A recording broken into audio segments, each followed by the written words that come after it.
In addition to moving panels, you'll also spend a lot of time in Photoshop switching tools. Now, every tool has a keyboard shortcut. For example, if I tap the V key, I'll access the Move tool.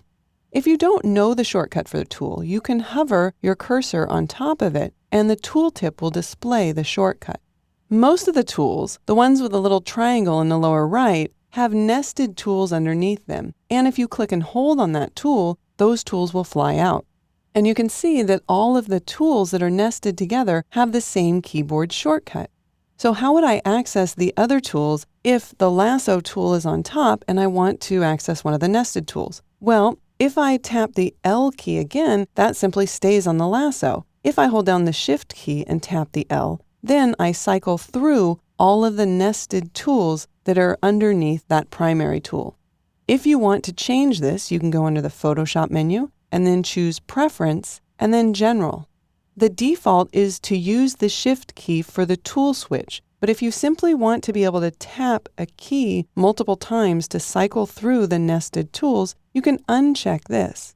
Now, when I tap the L key without the Shift key, you can see that I'm cycling through the tools. So it's up to you whether or not you want that preference. I'll go ahead and select Photoshop Preferences General again. Of course, on Windows, this would be under the Edit menu and then Preferences. And I'm going to require using that Shift key for my tool switch. The tools by default are in a single column, but if I click these two arrows, then they're presented in a double column. I'll go ahead and switch that back to a single column because it takes up a lot less space. I can also float my tools anywhere by clicking on this little grabber bar and then dragging the tools. Now that they're no longer docked, I can actually reposition them anywhere, including on a secondary screen. I can also nest them with the panels on the right-hand side. If I want to move them back, all I need to do is grab the grabber handle and then move them to the left until I see that solid vertical blue line and release the mouse. There's another behavior called spring-loaded cursors. For instance, if I tap the M key to get the marquee tool, and then I want to temporarily swap to another tool, such as the lasso tool, instead of tapping the L key, I can hold down the L key, which would give me the lasso tool.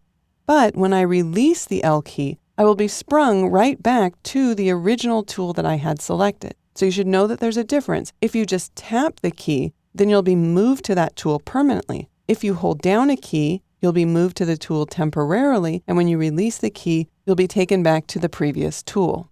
And you'll note when you do change tools, the options for those tools appear in the options bar. So if I tap the V key for the Move tool, we get all of the options for that tool. When I tap M for Marquee, we'll get the Marquee options.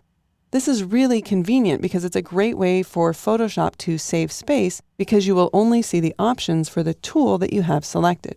Now don't worry about learning all of the shortcuts to all of the tools right away. Over time, you'll learn the ones that you need, and soon enough, it will be second nature to just use the keyboard shortcut.